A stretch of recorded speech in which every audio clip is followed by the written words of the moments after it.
la bienvenida. Perdón, ¿qué está pasando? Me quería dar la bienvenida a este ya 19º curso de posgrado de Urología de la Facultad de Ciencias Médicas acá de la Universidad Nacional de Rosario. Por supuesto, agradecer a toda la gente que durante todos estos años colaboraron y colaboran con la realización de este curso. Ustedes saben que planear un curso, de hacerlo, de convocar a los participantes, a los disertantes para que vengan a nuestra ciudad, cada vez se hace más difícil. Y más ahora, en esta situación de pandemia, comenzaron un montón de seminarios virtuales. Y nosotros que siempre hicimos este curso, lo hicimos siempre presencial, nos tuvimos que adaptar. Y esta virtualidad, estos seminarios web, nos están acercando más entre todos, lo que hablábamos hace un ratito. Eso también hace que tengamos mayor concurrencia. Fíjense, ya tenemos casi 63 participantes. Este curso lo venimos haciendo hace 18 años, y muchos de los que hoy están conectados han participado de alguna forma, o como asistentes o disertantes. Algunos son nuevos. Eh, ¿Cómo surgió este curso? Surgió con ganas de ayudar en la formación de los médicos residentes. En aquel momento la profesora titular de la cátedra de urología acá en Rosario era la doctora Provenzal, y ya hace varios años el que ocupa el cargo de profesor titular es el doctor Lelio Seno, a quien le agradezco que nos permita seguir haciendo este curso, ¿sí? Estos 2 primeros años, cuando empezaron este curso hace 19 años atrás, los 2 primeros años fueron los docentes mismos de la cátedra. Después abrimos a la ciudad y vinieron urólogos y otros especialistas de la ciudad. Y después, con el apoyo de los laboratorios, pudimos invitar a urólogos y oncólogos del país. Y hoy, bueno, esta noche es uno de los ejemplos que tenemos. Quiero agradecer primero al laboratorio ELEA, que nos cedió esta plataforma Webex para comenzar este curso en forma virtual y para poder continuar haciéndolo. Y por otro lado, al laboratorio ANSI, que nos dio la posibilidad de poder contar con el invitado de hoy. ¿Bien? Así que bueno, antes de presentar al invitado de hoy, Fernando quería saludarlo e informarle algunas cosas. Así que Fer. A todos por participar, bienvenidos a este curso. Contamos a través de esta plataforma con la posibilidad de conectarnos con un montón de amigos internacionales que nos vemos o que por ahí sabemos quiénes son. Aprendimos a participar de una manera diferente, tenemos más tiempo para leer, eso es muy afortunado para la parte académica. Nosotros, como directores del curso, realmente estamos orgullosos de poder haber llegado al 19º curso. Simplemente por una cuestión organizativa, como ante dicho Fabián, vamos a tener que ver cuánto tiempo más va a ser virtual. Tal vez tomemos la iniciativa de que sea todo virtual para la gente que sea de afuera. Eso va a traer mucha más posibilidad de tener inscritos y de que todos nos podamos seguir aprendiendo. De cualquier manera, la decisión final de la parte presencial, fundamentalmente para los de Rosario y de la zona, va a estar determinada por que hoy en las charlas que tuvimos antes del curso e iniciando esto a manera institucional, nos posiblemente en octubre, noviembre pueda llegar a ser presencial. Esto termina en el mes de noviembre, así que vamos a tratar de ir informándonos. Esto tiene la posibilidad de que todos los días nosotros demos el presente hasta las 10, hasta las 22 horas, a través del mail. El mail que quedó registrado es el de Fabián, para que directamente, y una vez que estén inscritos y estén con los presentes, los que puedan llegar a acceder, esto tiene un examen final que les va a dar puntaje para acreditar para las reevaluaciones y para las acreditaciones en los distintos colegios médicos u universidades. Esto tiene carga desde el punto de vista académica, tiene 30 horas, 33 horas, o sea que les va a servir a todos ustedes como para poder hacer las recertificaciones pertinentes. Bueno, una vez más, para dar lugar a Federico y agradecer nuevamente al laboratorio de ELEA que nos prestó desinteresadamente realmente la plataforma. Le damos la bienvenida a todos. Nos seguimos hablando y después de esto recuerden que tienen que dejar el presente a través de un mail que va a estar activo hasta las 22 horas. Gracias, muy amable. Bueno, vamos a ver porque Federico ahí se desconectó, así que antes de presentarlo vamos a esperar que entre nuevamente en la plataforma. Me están diciendo que se está poniendo lento por la compu.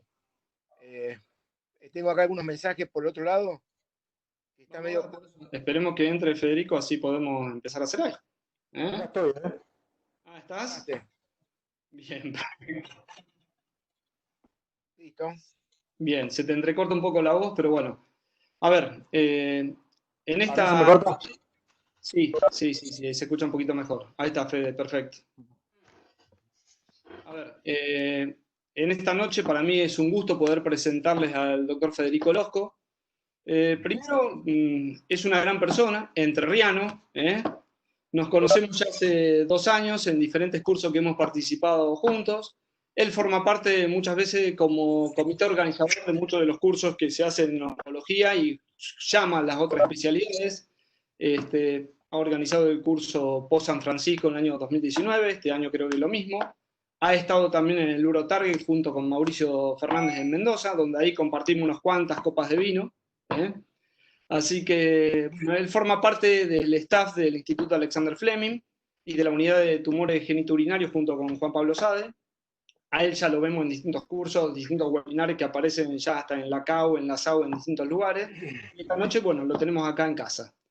Así que Federico hoy nos va a hablar de un tópico de una patología muy frecuente en neurología, que es, que es dentro del cáncer de próstata avanzado. Nos va a hablar de cómo debemos tomar medidas para preservar la salud de los huesos de nuestros pacientes.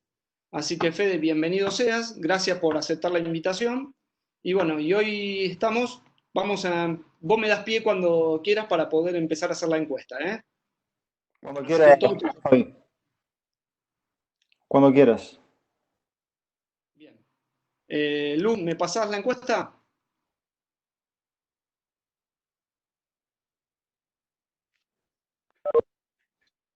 A ver si aparece.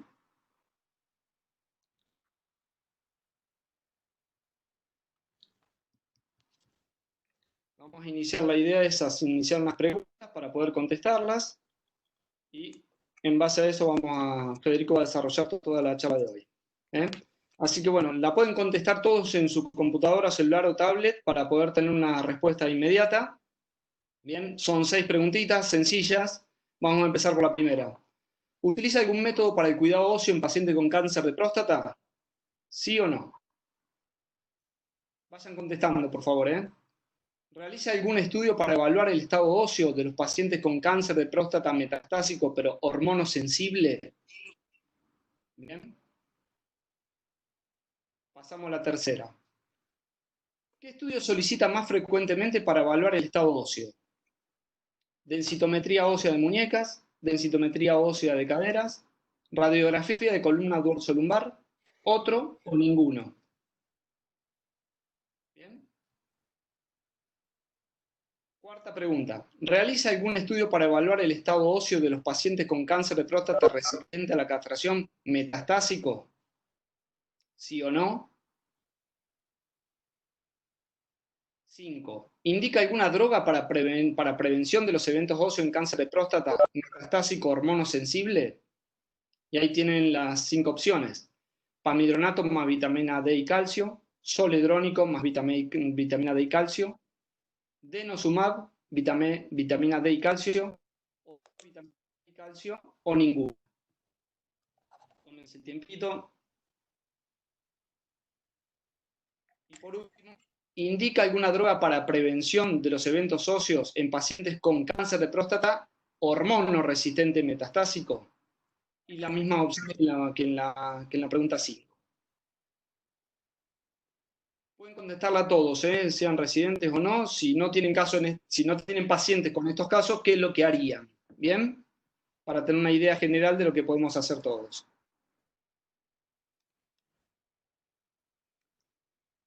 Vamos a dar 30 segunditos más para tener una respuesta.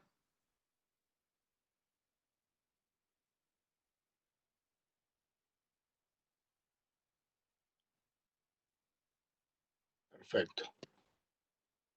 Se escucha tu voz nada más, Fernando. Estaba viendo los invitados. A saludar a los amigos.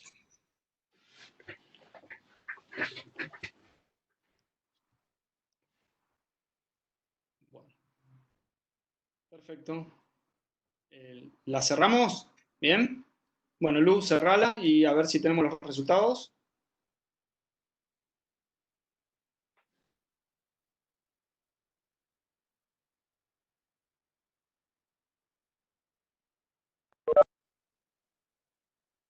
Avisame si la podés aplicar y a ver si la vemos todos.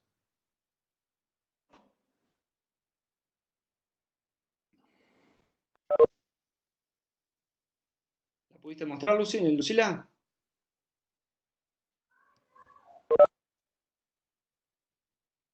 Ahí está. Bien. Fíjense, bueno, hay un 30% casi que no contestó, pero fíjense, si utilizan algún método, sí, el 53%, realiza algún estudio, el 50% también. ¿Qué estudio realiza? El 21% ninguno, 25% una densitometría de cadera, si no me equivoco, no, de columna dorsolumbar. 5. Ahí se me corta la pregunta que no la puedo leer. Está cortada, no me recuerdo de la pregunta. La densitometría de cadera es lo que más usan. Si realizan algún otro estudio, 50% también, 30% no responde, igual que el 31% que no respondió la penúltima pregunta, que utiliza más que todo vitamina D y calcio solo. Y en la última pregunta, utiliza en el cáncer de próstata resistente a la castración metastásico, utiliza el denosumab, vitamina D y calcio el 22%, ácido zoledrónico un 25% y ninguna un 10%. Así que, Fede, más o menos está todo repartido. Difícil cuando la encuesta es algunos hacen lo que quieren y otros lo que pueden, que esa es la otra cuestión. Así que, bueno, te dejamos para que nos hables sobre el tema. ¿Bien, Fede? Buenísimo. Bueno, muchas gracias, Fabián, doctor Jaeger. La verdad que gracias por la presentación y para mí siempre un verdadero placer poder compartir actividades con todos ustedes, de los cuales aprendo todo el tiempo. Estoy viendo amigos y colegas urólogos y oncólogos de todo lo largo y lo ancho del país. Estoy viendo al doctor Adrián Burioni de Tierra del Fuego, no sé si estarán en Paraná o estarán en Tierra del Fuego, al doctor Levín Martínez, así que va todo a lo ancho, ¿no? Y el placer es mío, la verdad. La idea es hoy compartir este tema. Voy a compartir la pantalla. Ahí pueden ver mi pantalla. Sí, perfecto. Un tema que la verdad que, como decía el profesor Levín Martínez, quizás no tiene tanta difusión como lo que discutimos al respecto del tratamiento del cáncer de próstata en sí, de la enfermedad, de la cual la verdad que, como dije, aprendo constantemente de mis amigos urólogos, la forma de encararlo, porque hay que pensar como urólogo muchas veces. Eh, pero es no menos importante y es el hecho de la salud ósea en el paciente con cáncer de próstata.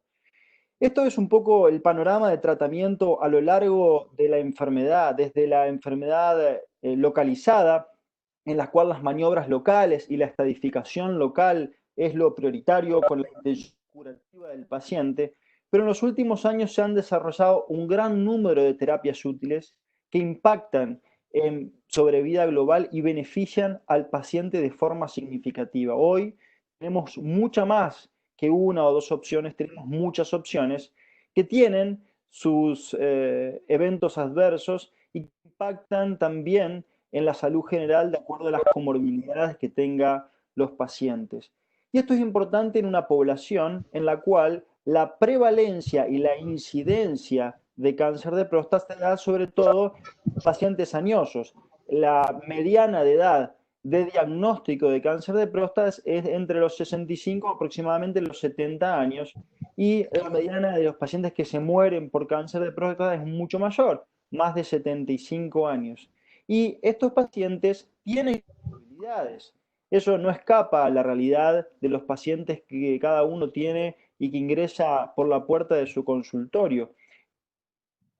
Estos pacientes son tabaquistas, tienen enfermedad cardiovascular, son diabéticos, hipertensos, son obesos, obviamente son sedentarios, inclusive fíjense un Framingham de alto riesgo cardiovascular que tiene relación directa con la morbilidad y la mortalidad cardiovascular y un 10 a 15% tienen osteoporosis, fíjese pacientes de reciente diagnóstico y esto está más relacionado con una cuestión de las mujeres, pero también es un tema de hombres.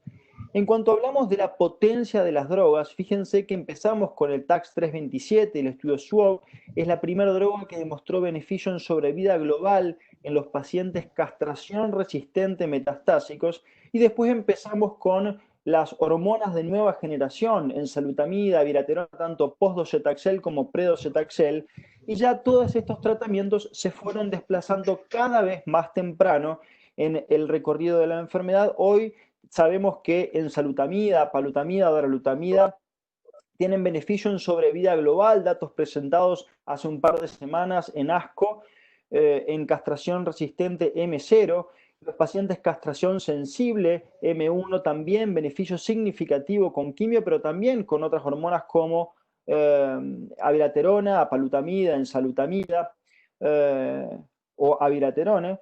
Y también datos que inclusive llevan estas hormonas a estadios más tempranos, a tumores localizados, datos precoces todavía, pero creo que algún porcentaje de pacientes se beneficiará y más datos tendremos en un futuro próximo.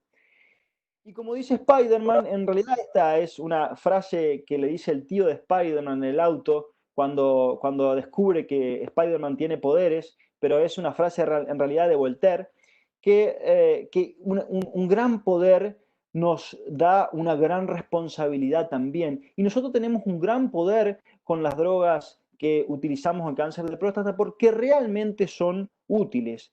Y el paciente viene, como dijimos, con estas comorbilidades y nosotros quizás con estas drogas agregamos algún factor de riesgo para realizar algún desbarajuste en alguna de las cosas que tiene el paciente agregado a los eventos adversos que puede presentar la droga. Y claramente esto está relacionado con el paciente, con el tratamiento y con la enfermedad.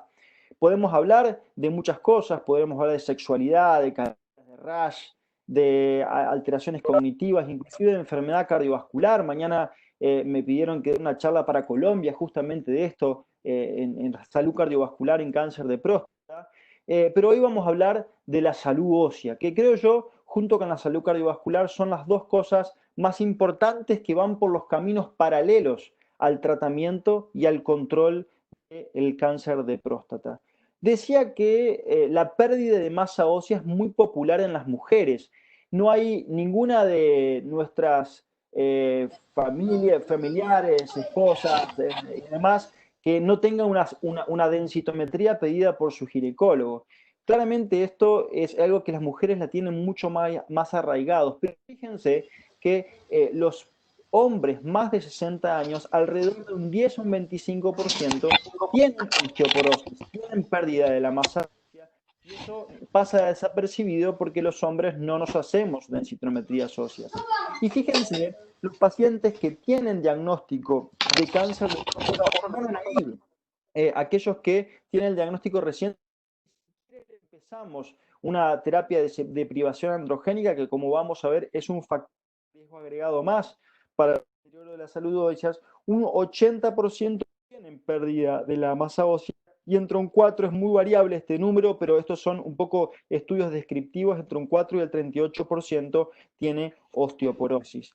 Y esto es mucho más importante teniendo en cuenta que el 80% de nuestros pacientes con cáncer van a debutar o van a desarrollar en algún momento de la enfermedad metástasis óseas, que las consecuencias de estas metástasis son que, como ustedes bien saben, son letales y usualmente dolorosas. El paciente con cáncer de próstata, si se muere por cáncer, se muere por metástasis. Si el paciente no tiene metástasis, no se muere por cáncer de próstata en sí, se podrá morir de una complicación o alguna enfermedad concomitante, pero no de cáncer de próstata, asociadas a morbilidad, deterioro de la función del bienestar de los pacientes, justamente por esta alteración en la calidad de vida por la morbilidad.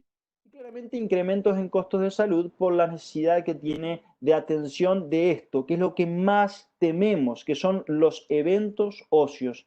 Los eventos óseos definidos estrictamente según el manual, sobre todo estas definiciones son para tener en cuenta en los estudios clínicos, son una fractura patológica y muchas veces vemos que cuando hay una fractura patológica es un camino de ida, no podemos volver de eso y deteriora al paciente de una manera significativa. Radioterapia en el hueso, radioterapia antálgica para el dolor, cirugía en el hueso juntamente por una fractura o por un riesgo agregado de fractura, o también algo desastroso que es la compresión medular por el derrumbamiento de una vértebra en el esqueleto axial. Esto no es tan poco frecuente y no voy a explicarle a ustedes de que los eventos óseos son algo que nosotros vemos de forma frecuente en nuestros pacientes. En promedio, alrededor de 2.6 eventos óseos por año se presentan en los tumores sólidos. Están descritos más en los tumores de mama, pero sí el cáncer de próstata está dentro de los más frecuentes. Y también esto es pronóstico, es decir, los pacientes que tienen un evento óseo les va peor.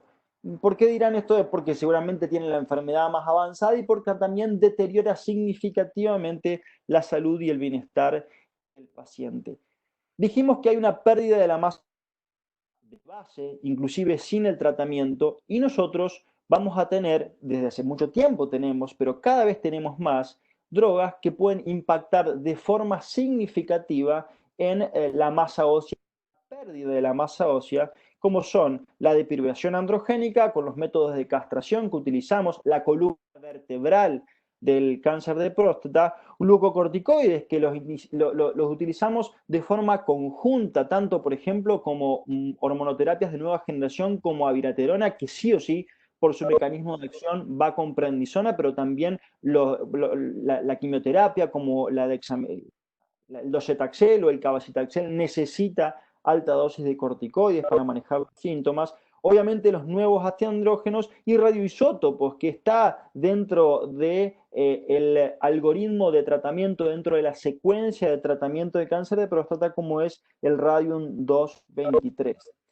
Y fíjense que el impacto mayor de la calidad ósea se da en los primeros años de la terapia de depilación androgénica. La densidad del hueso cae entre el 2 y el 6% por año luego de los primeros 1 a 2 años de la supresión androgénica. Después, obviamente, continúa el deterioro de la salud ósea, pero en menor medida. ¿Sí? Así que acá un poco podemos ver, ya vislumbrar en qué momento tenemos que impactar, tenemos que intervenir para evitar el deterioro de la salud ósea y los eventos óseos. Justamente lo que más tememos, que es la fractura ósea, no solo la fractura patológica, sino la fractura donde no hay metástasis, la fractura por fragilidad ósea, es mayor en los pacientes que están bajo tratamiento androgénica que en los pacientes que no lo están. Y como dijimos, además de la supresión androgénica, los glucocorticoides utilizados de manera conjunta muchas veces en el devenir del tratamiento del cáncer de próstata también por diferentes mecanismos producen deterioro de... Fíjense, este es el número de fracturas en los estudios pivotales. Los estudios pivotales que son claramente pacientes hiperseleccionados, pacientes saludables que ingresan a un estudio clínico. No son los pacientes que usualmente nosotros tenemos en la práctica clínica que seguramente tienen alguna otra característica de riesgo que los predispone a fracturas. Estudio Spartan y Prosper, castración resistente M0, estudio Prevail, Affirm y el COU301, abiraterona y enzalutamida, pre y post docetaxel en castración resistente. Claramente el uso de los nuevos antiandrógenos aumentan aún más el riesgo de fractura. Y siempre citamos a este estudio como el ejemplo de lo que no hay que hacer. Este es el estudio ERA 223, es el estudio que intentó demostrar el beneficio de la combinación de dos drogas muy útiles en cáncer de próstata, como son la abiraterona y el radium 223. Este estudio randomizó pacientes metastásicos castración resistente al tratamiento con abiraterona más radium, en la rama de combinación, o abiraterona más placebo. Y este estudio fue negativo, es decir, que la combinación, no solo negativo, sino que la combinación de radium y abiraterona fue mental, fue peor para los pacientes, y la razón por la cual fue peor es que había un 40% más de fracturas en el grupo de combinación. Y acá ya podemos un poco ver lo que venimos recorriendo en los minutos anteriores. En los primeros 6 meses, claramente las fracturas fueron mucho más frecuentes en el grupo de combinación que en el grupo control. Y no solamente los pacientes se fracturaban en las metástasis, sino que se fracturaban en fracturas traumáticas u osteoporóticas. Fíjense, 37 pacientes con fracturas osteoporóticas. Esto es importante también porque esto habla de un poco la debilidad del hueso. En este estudio no era mandatorio la utilización de, terapia protectora del hueso. Y cuando se realizó un subanálisis de los pacientes que sí habían realizado protección ósea con fármacos como vamos a ver, vitamina D, calcio y agentes protectores óseos como bifosfonatos o denosumab, la prevalencia de las fracturas, la frecuencia de la fractura caía estrepitosamente, el 15% solamente con protección ósea versus el 37% sin supresión ósea. Esto es lo que modificó y los estudios que tenían en curso, justamente este estudio, por ejemplo, que combina también otro fármaco útil como es enzalutamida más radium, pegó el volantazo y fíjense una advertencia de la FDA que les dijo que todos los pacientes debían utilizar protección ósea. Por esta experiencia en el ERA 223, un 42% utilizaba protección ósea hasta el momento de las advertencias y luego de la advertencia un 86%. Veremos, todavía los resultados de este estudio no han sido publicados, la combinación de radios con nuevos antiandrógenos todavía no demostró utilidad, pero vamos a ver si esta protección ósea previene mejora un poco el outcome de los pacientes. Y fíjense, esto es la de las fracturas ENSA radium más protección ósea y ENSA radium sin protección ósea. Los pacientes que no tenían protección ósea se fracturaban mucho más que lo que sí tenían protección ósea. Fíjense, esto con exposición a agentes de protección ósea, caían estrepitosamente cuando se aplicaba algún tipo de cuidado. Y acá empezamos con la intervención y quiero resumir la forma que yo entiendo y que un poco para entender yo me la he armado en mi cabeza de cómo cuidar y proteger el hueso en los pacientes con cáncer de próstata en estos 3 ítems. Es empezar temprano, evaluar el riesgo de fractura regularmente y obviamente tratar cuando tengamos que tratar. Y estas son las preguntas que vieron al inicio de la charla.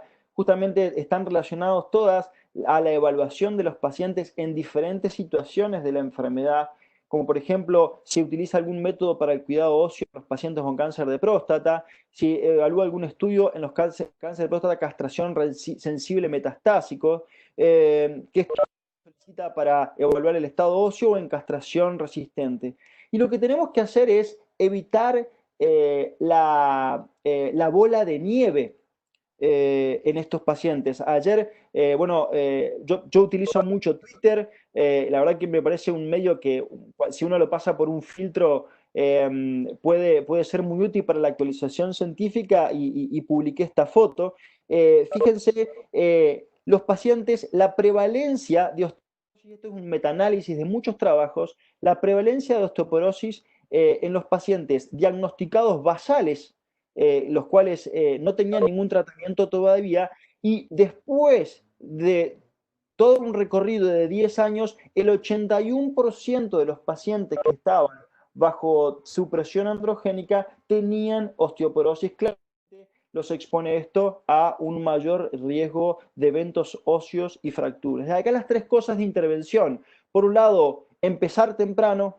Por el lado, evaluar de forma frecuente y por el otro lado tratar, y esto es lo que vamos a repasar Hay diferentes métodos para evaluar la calidad ósea. El método más barato, accesible, fácil de interpretar y de hacer es la densitometría ósea, que utiliza técnicas radiantes para ver la densidad mineral ósea en la columna lumbar y en la cabeza del fémur. Y son dos cosas que tenemos que tener en cuenta e ir a ver, que es el Z-score, que son las desviaciones comparadas con alguien normal del mismo sexo y edad, normal en comillas, porque bueno, se toma alguien con una masa ósea, una calidad ósea considerada normal según los estándares, y el T-score, que es el comparado con un adulto joven normal. Esto, cuando está el T-score mayor o igual a 1, a menos 1 es normal. Cuando está entre menos 1 y menos 2.5 hay algún grado de masa ósea, y cuando es mayor a 2.5, esto sí es osteoporosis. Hay algunas aplicaciones que están validadas, como este, que es el FRAX Score, que en realidad son orientativas. La verdad, como todas estas aplicaciones, uno la tiene que tener en cuenta, quizás para ingresar a algún paciente y ver cómo funciona, pero fíjense que estas son las cosas que tenemos que tener en cuenta para evaluar si el paciente está en mayor riesgo de tener un evento óseo como una fractura o no. Fíjense, el sexo, bueno, claramente todos hombres, el peso y la estatura, los pacientes más flacos tienen mayor riesgo. Si tienen antecedente de fractura previa o antecedente personal o familiar, esto es importante que lo interroguemos. El tabaquismo lo expone al riesgo.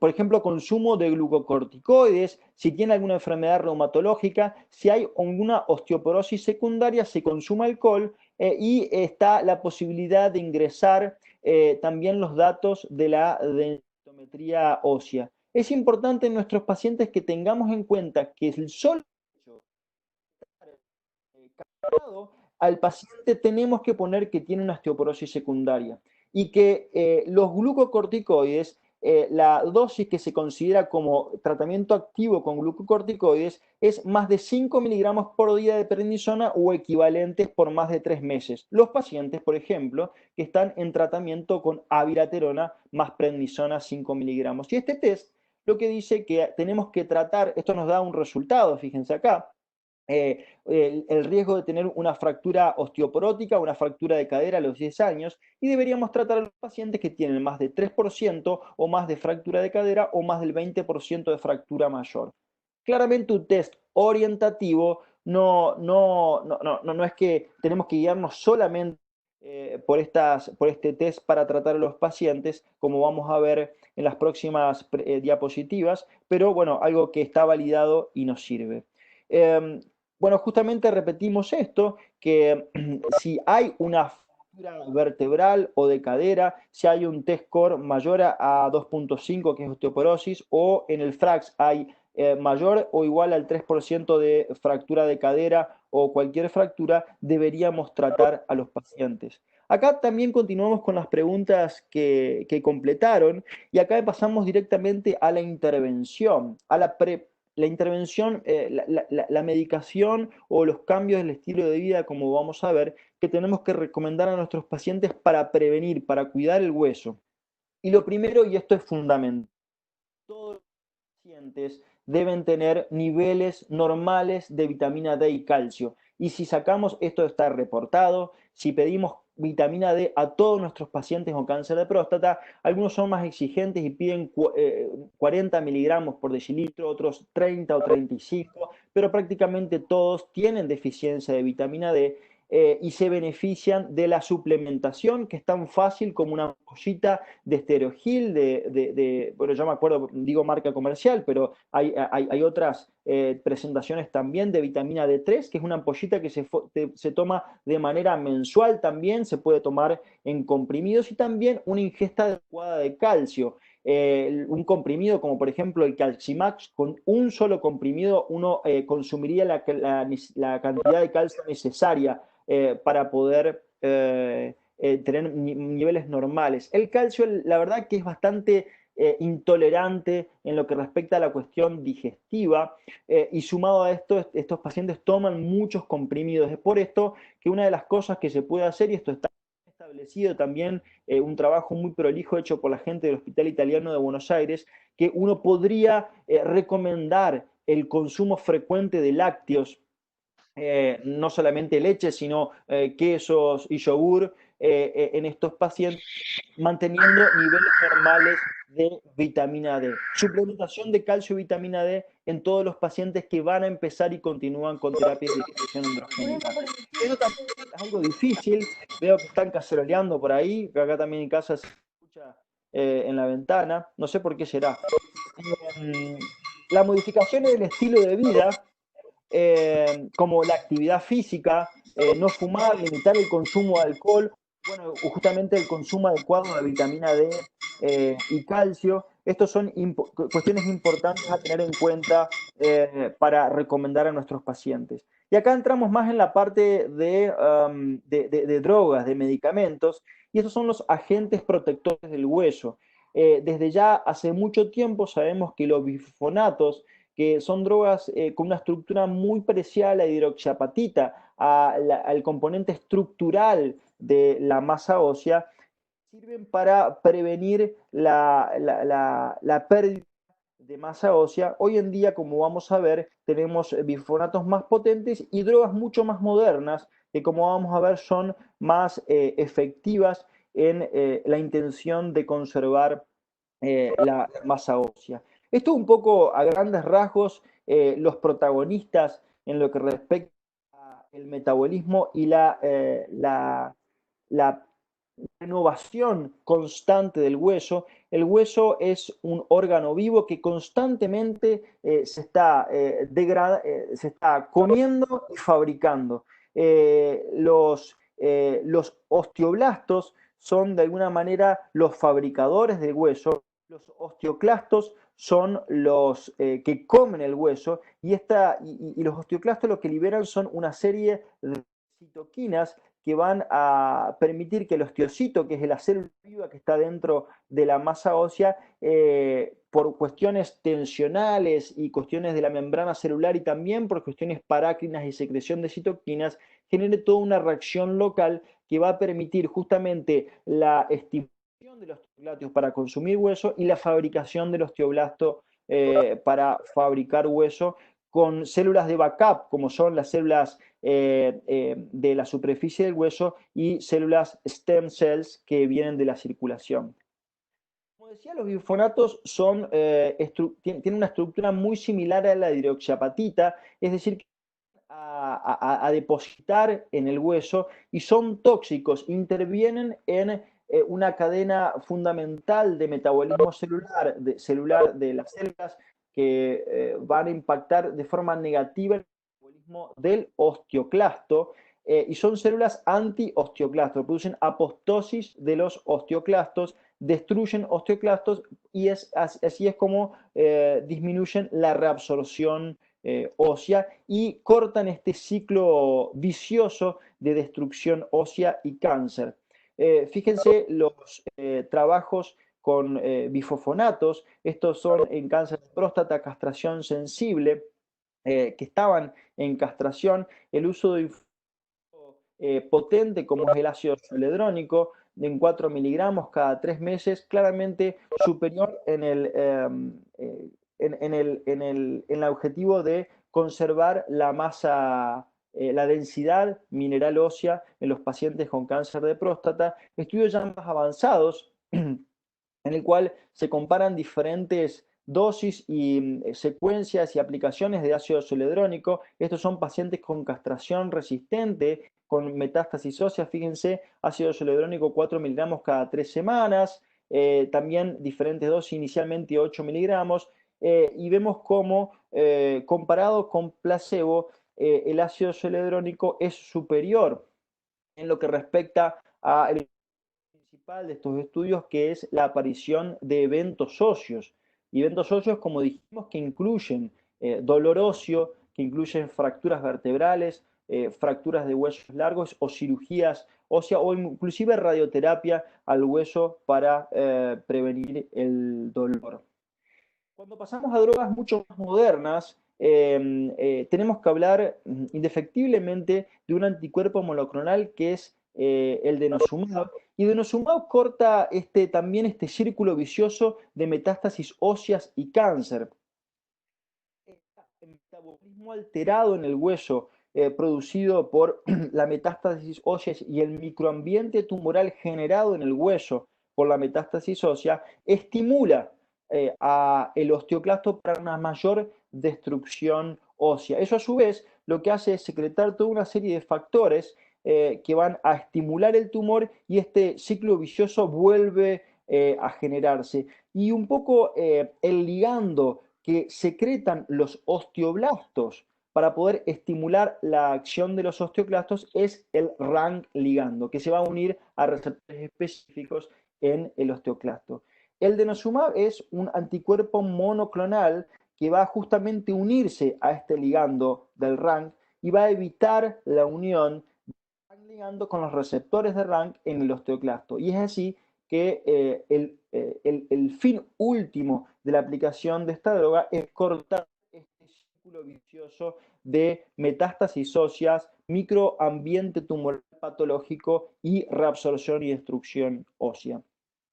Fíjense que cuando vamos un poco al laboratorio, no tanto parámetros clínicos, vemos que la aplicación de 60 miligramos subcutáneo cada 6 meses, que es lo que se usa para prevención de osteoporosis, incrementa significativamente la mineralización ósea y la masa ósea en las diferentes localizaciones donde podemos medirla, como por ejemplo la columna lumbar, la cadera, la cabeza del fémur o el radium.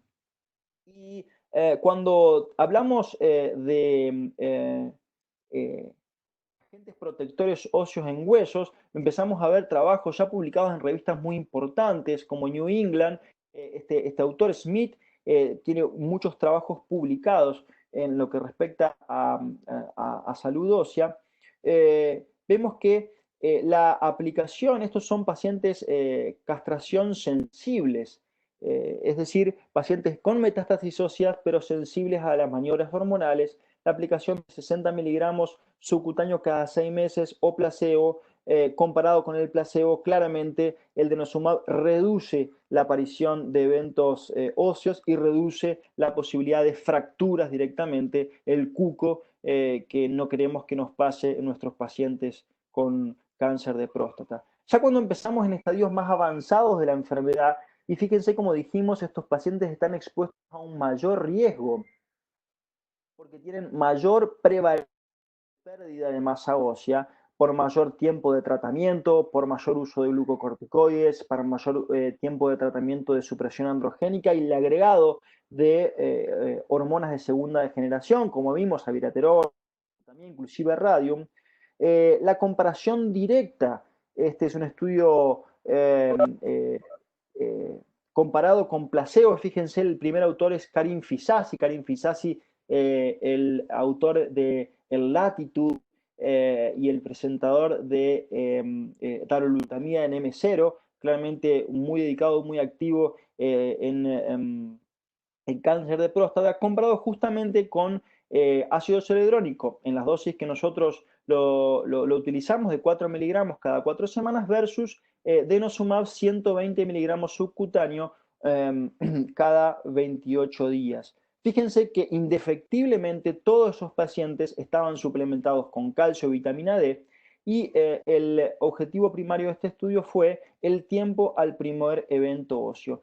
Y denosumab, comparado con el estándar de tratamiento hasta ese momento, demostró un 18% de reducción del riesgo de eventos óseos. Esto ponemos en la bolsa dolor óseo, radioterapia por dolor óseo, fracturas vertebrales y fracturas de huesos largos, siendo superior a ácido zoledrónico en los pacientes castración resistente. Cuando nos metemos un poco en las tablas finales que vemos en los estudios, que no son menos importantes, el hecho de evaluar los eventos adversos ocurridos con estas drogas, claramente nos enseñan que tenemos que tomar ciertas conductas y somos responsables de cuidar ciertas cosas cuando tratamos a los pacientes con estas drogas. tenemos que evaluar, así como evaluamos el PSA regularmente para evaluar la situación de su enfermedad, tenemos que pedir un calcio y un calcio iónico, porque estos pacientes pueden tener hipocalcemias secundarias al tratamiento. Y también, como vamos a ver, una de las cosas que son poco frecuentes, pero que tenemos que estar alertas para darnos cuenta y evaluar, este es el hecho de la eh, vamos a charlar un poquito una diapositiva de esto de la osteonecrosis mandibular. Para terminar un poco, esto es un estudio preplaneado de 3 estudios pivotales que no solamente evaluaron el estudio fase 3 de cáncer de próstata, sino también pacientes con cáncer y otros tumores sólidos. Y esto un poco es lo que abrió la puerta a la utilización de denosumab en todos los tumores sólidos. La comparación, justamente como vimos hasta ahora, de denosumab con ácido zoledrónico, todos mandatorio, el hecho de consumir dosis adecuadas de calcio y vitamina D, y vemos que denosumab fue superior en la aparición de los primeros eventos óseos, no solamente en cáncer de próstata, sino en todos los tumores sólidos. Algunos detalles más prácticos en lo que respecta al uso de estas drogas. Como dijimos, el mecanismo de acción de ácido zoledrónico es un bifosfonato potente que inhibe la reabsorción ósea, y denosumab es un anticuerpo monoclonal anti-RANKL. La dosis de ácido zoledrónico, bueno, ustedes bien la saben, 120 miligramos cada 4 semanas para denosumab. El ácido zoledrónico se aplica en media hora, quizás un poquito menos, pero por vía endovenosa. El denosumab es subcutáneo, lo que genera mayor practicidad para la aplicación y para el manejo del paciente. Como vimos, el outcome principal, fíjense que tiene una diferencia significativa en lo que respecta al tiempo, al primer evento óseo, y bueno, la indicación en todos los tumores sólidos, como acabamos de ver. El dosaje regular de calcio es algo importante. Una cosa a remarcar es que los bifosfonatos tienen que ajustarse, inclusive están contraindicados en los pacientes con insuficiencia renal severa, cosa que no pasa con denosumab. En este caso, algún porcentaje de pacientes puede ser importante. Y el hecho de la osteonecrosis mandibular, que es algo bastante temido, porque la verdad que es algo bastante complicado cuando nos toca. Tenemos que estar también atentos a que tenemos que trabajar en conjunto con el odontólogo. Si hay piezas dentarias flojas o mala condición dentaria previo a iniciar con denosumab o con algún agente de reabsorción ósea, debemos hacer evaluar al paciente por el odontólogo, eventualmente para arreglar o extraer piezas dentarias en mal estado. Durante el tratamiento, aconsejar una buena higiene oral, hacer controles odontológicos de rutina, juntamente para ver las piezas dentarias y también la condición de las encías. Y tenemos que preguntar que nos reporten de inmediato cualquier síntoma oral, por ejemplo, algún diente flojo, algún dolor, inflamación, o por ejemplo, algunas llaguitas o aftas que no curan con el tiempo. Debemos evaluarlos claramente como urólogos, como oncólogos. Quizás no estamos tan entrenados en mirar la boca, pero sí que tenemos que tener la posibilidad de derivar al paciente para ser evaluado de manera correcta. Esto es algo muy importante. Siempre pasa que los pacientes vienen y me dicen, mira, me tengo que hacer un tratamiento de conducto, tengo que hacerme una extracción dentaria, algún procedimiento por el odontólogo. Nosotros lo que tenemos que hacer es estar atentos a suspender la medicación, un tiempo de seguridad en el caso de que se pueda, ¿no? Si hay alguna urgencia, no queda otra, pero yo por lo general, después del denosumab, espero alrededor de 2 meses y medio, 3 meses, idealmente, para poder hacer un procedimiento odontológico invasivo. Claramente una limpieza, un arreglo superficial o demás, no hace falta que ni siquiera que lo suspendamos, pero sí los odontólogos tienen muy afinado esto, siempre preguntan si está recibiendo alguna de estas drogas y van a llegar con la notita, seguramente como le ha pasado, si puede hacer algún procedimiento, tenemos que estar atentos. Esto para ir terminando un checklist, fíjense los factores relacionados al cáncer, el bloqueo androgénico, esto es en casos de las mujeres también en cáncer de mama, esto no viene el caso de cáncer de próstata, pero el bloqueo androgénico claramente expone a los pacientes a pérdida de la masa ósea y tiene que ser tomado como un motivo de osteoporosis secundaria ya desde el vamos, del momento que los castramos. Hay factores relacionados a aumento de riesgo de la osteoporosis como edad avanzada, prácticamente todos nuestros pacientes con cáncer de próstata, un bajo body mass index que hace una fractura previa no traumática personal o antecedentes familiares, tabaquismo, quizás estar atentos a PSA y pedimos tomografía o centellorama para evaluar la enfermedad, pedir una densitometría ósea cada 2 años, inclusive les diría en pacientes con larga data de castración, pedir una densitometría anual y chequear los niveles de vitamina D y calcio regularmente y cuando están bajos, suplementarlos que, como les dije, vamos a tener que hacerlo prácticamente en todos nuestros pacientes. Y tratar lo siguiente, ¿no? Tienen pacientes que tienen osteoporosis, pacientes que tienen osteopenia y algún factor de riesgo secundario. Yo les diría que los pacientes que comienzan deprivación androgénica, el cuidado de la salud ósea tiene que estar en la agenda nuestra para en algún momento charlar sobre esto, pedir de base una densitometría ósea, pedir una vitamina D, un calcio suplementario y posiblemente en los pacientes castración sensible, denosumab cada 6 meses o ácido zoledrónico anual. Y en los pacientes castración resistente, son los pacientes que más expuestos están a tener eventos óseos, utilizar factores de protección ósea siempre con vitamina D y calcio, como dijimos, denosumab subcutáneo superior a los bifonatos de última generación como ácido zoledrónico. Las últimas conclusiones. La pérdida de la masa ósea es algo frecuente, sumado a la frecuencia de metástasis óseas los eventos óseos son frecuentes en nuestros pacientes con cáncer de próstata. El tratamiento que nosotros indicado desde la supresión androgénica hasta las hormonoterapias de segunda generación, inclusive el radium 223, generan mayor pérdida de la masa ósea. Los 3 puntos que debemos tener en cuenta para el manejo de este ítem en nuestros pacientes es identificar este problema temprano, evaluar el riesgo regularmente y tratar en el caso de que se necesite. Tenemos que cuidar el hueso sano, prevenir los eventos óseos en la metástasis, calcio y vitamina D prácticamente en todo, sin modificación del estilo de vida. Debemos utilizar protectores óseos y lo que vimos un poco en la presentación, denosumab es superior al ácido zoledrónico, al palmidronato, justamente en pacientes con cáncer de próstata. Muchas gracias por la atención. Bueno, Fede, excelente, muchísimas gracias por la presentación, fuiste muy completo en todo lo que se dijo. Algo de la presentación. A ver. Ahí salís. Pantalla, ¿verdad? Ahí está. Sí, ahora vamos a ver si... Detener compartir. Ahí estamos, sí. Ahí estamos, perfecto.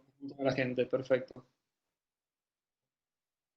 Federico, muchísimas gracias. Federico, te hago una pregunta, caso puntual. Necrosis mandibular con denosumab. ¿Qué hacemos? ¿Nos quedamos ahí? ¿Seguimos con calcio, vitamina D? Sí, o sea, cuando ocurre eso, lo primero que tenemos que hacer es suspender la medicación. Posiblemente estos pacientes... Perdón, no hay cámara de Federico. No hay cámara de Federico. A ver, ahí estoy. No. Va a salir cuando hable, Fernando. Ya veremos. Ahí está, ahí está. ¿Ahí me ven? Bien. ¿Sí? En estos pacientes debemos suspender el denosumab. Debemos ser evaluados por un cirujano maxilofacial, un odontólogo con experiencia o un cirujano de cabeza y cuello, justamente para evaluar la necesidad de una toilette local, porque ese hueso muerto, esa necrosis mandibular está expuesta a mayor eventos, a mayor infección. Entonces, de acuerdo a el grado de avance, lo que ver es si alcanza controlando un poco la parte dentaria, si hay que sacar algún diente o ver así, o hacer un tratamiento conservador con limpiezas profundas, es la primera maniobra. Quizás suspendiendo inicialmente las drogas, esto se revierte o para. Y como último queda un poco la toilette quirúrgica con una resección ósea del maxilar y cultivo para ver si no hay alguna infección. Sacar el hueso muerto para que pueda regenerarse el hueso sano. Sí, sí, la pérdida de pieza dentaria es común, pero a lo que yo me refería es, ¿reiniciamos de nuevo con denosumab? ¿Pasamos a zoledrónico o seguimos simplemente con calcio y vitamina D? Depende un poco cómo vitamina D, yo creo que hay que seguir.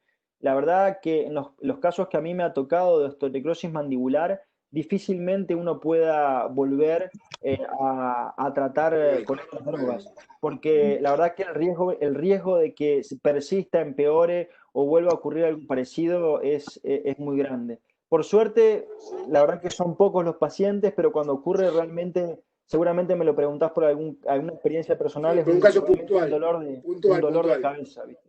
Sí. Sí, sí, Bien, Es muy difícil que podamos volver a introducir la medicación. exacto. Gracias, Fede. Por favor. pregunta acá de Nico Lafri. ¿Qué puedo decir de tu experiencia que al suspender el denosumab hay un efecto rebote que en muchos casos es severo, o sea, es peor con respecto a mayores eventos óseos? ¿Bien? ¿Sabes algo de eso? Mira, eso es una pregunta muy interesante. A veces con el tratamiento durante mucho tiempo con agentes de la reabsorción ósea, se generan ciertas hipercalcificaciones en zonas de las diáfisis de los huesos largos que de alguna manera son como cristales y se rompen muy fácil, ¿no? Esto lo aprendí de amigos endocrinólogos. Eso en los pacientes muy tratados durante mucho tiempo. El hecho de que haya un efecto rebote y al suspenderlo uno tenga más fracturas, sinceramente no estoy al tanto de esos datos y no lo he leído. Lo que sí es, si nosotros claramente el hecho de estar en un tratamiento adecuado de protección ósea previene la ocurrencia de eventos óseos. Y uno, si lo tiene que suspender por cualquier razón, sí que el paciente está más expuesto a tener un evento óseo desde dolor, radioterapia o fractura. Eso claro está, y lo vemos en nuestros pacientes, lo vemos cuando recién hablábamos de eventos como tan infrecuentes, pero que la verdad que son impactantes como la osteonecrosis mandibular, suspendemos eso y por ahí empieza el dolor óseo o eventualmente tenemos alguna fractura. Justamente esto es el no tratar de forma adecuada, ¿no? Está bien, perfecto. Y otra preguntita de Diego Barreiro, Dieguito.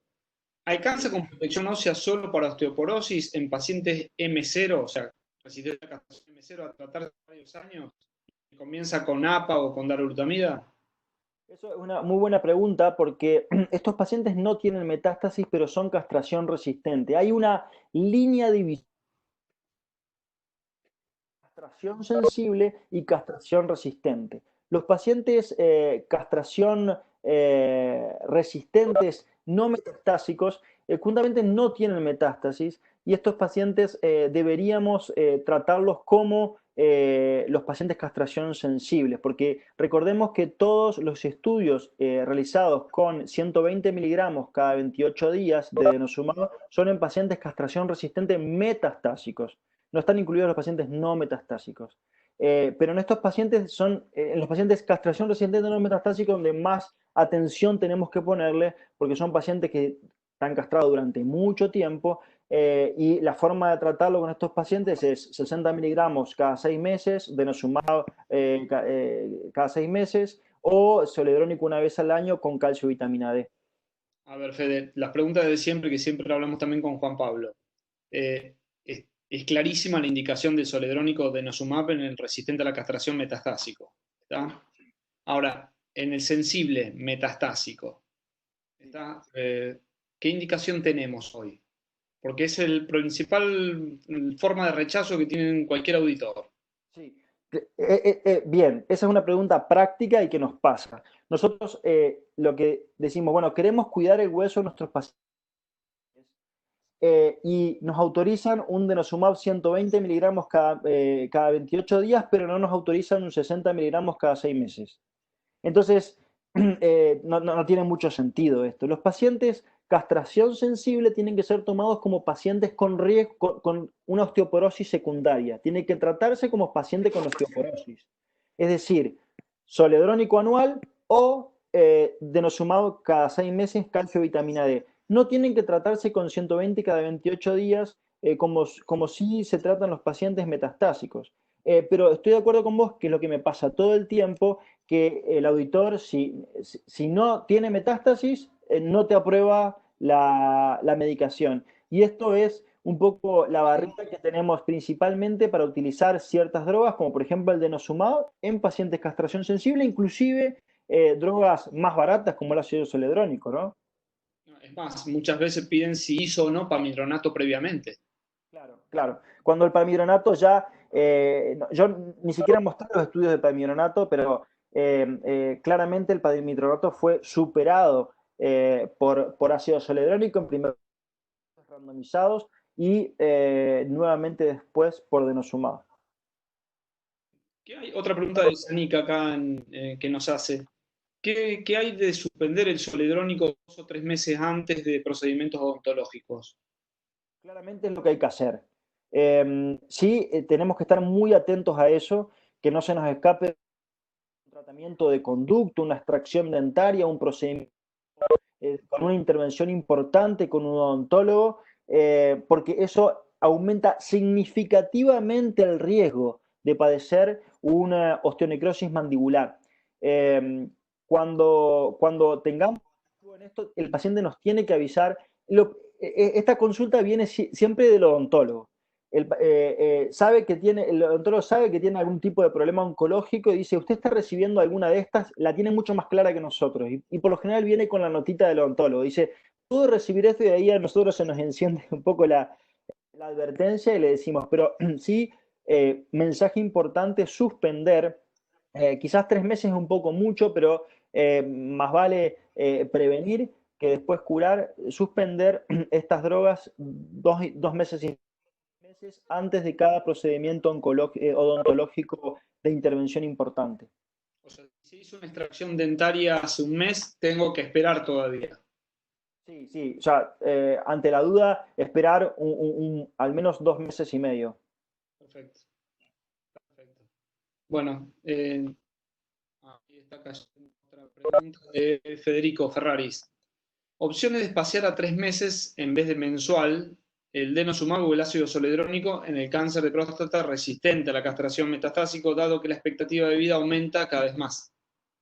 Buena pregunta. Fede me mandó un artículo hoy de biología molecular. O sea, estamos, ¿viste? No, ya, viste, el viejo paradigma de la gente que no se maneja en este ambiente, de que hay división entre urólogos, eso ya fue, eso ya es historia. Discutimos de biología molecular, como toda la gente que está acá metida y con ganas de saber y demás.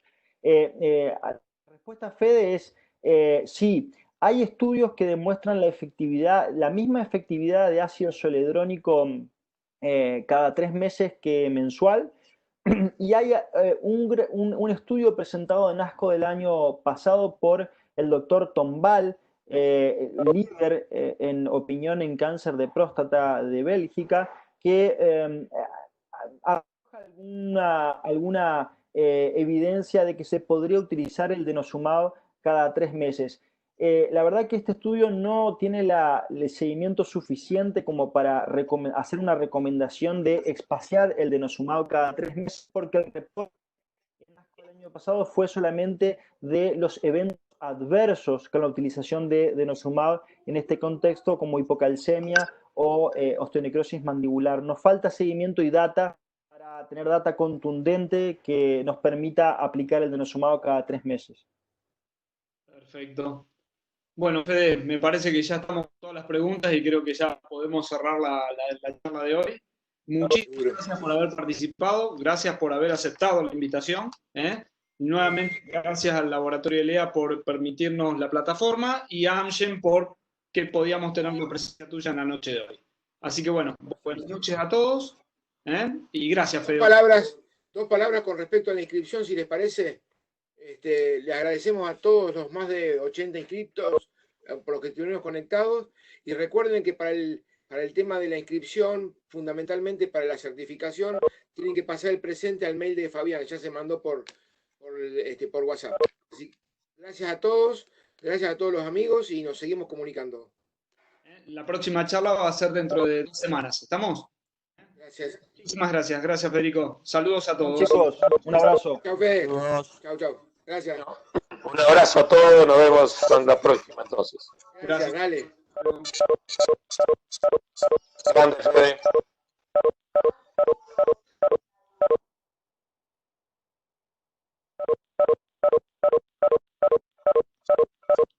Están cayendo. Bien.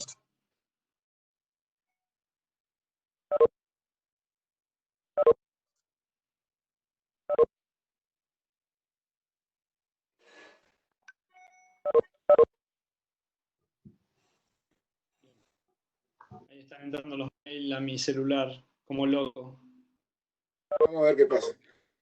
Acá están mandando los WhatsApp también. Yo estoy recibiendo los WhatsApp acá. Bien.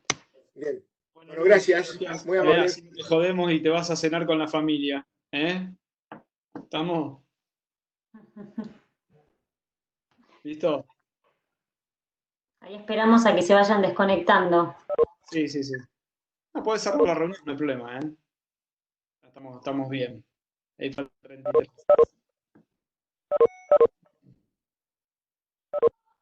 Perfecto. Ahí está el doctor Raimundo. Muy bien.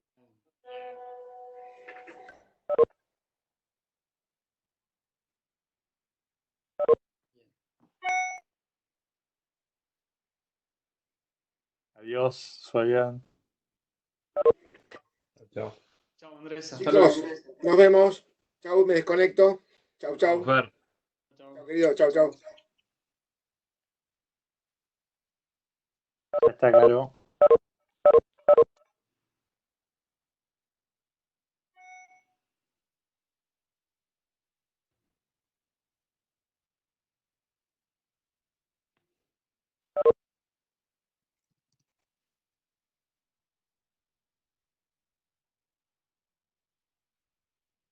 Algunos pidiéndome el correo, ahí está.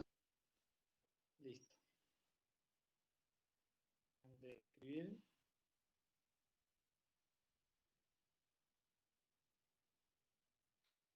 Cuando se cargue la grabación, te la mando.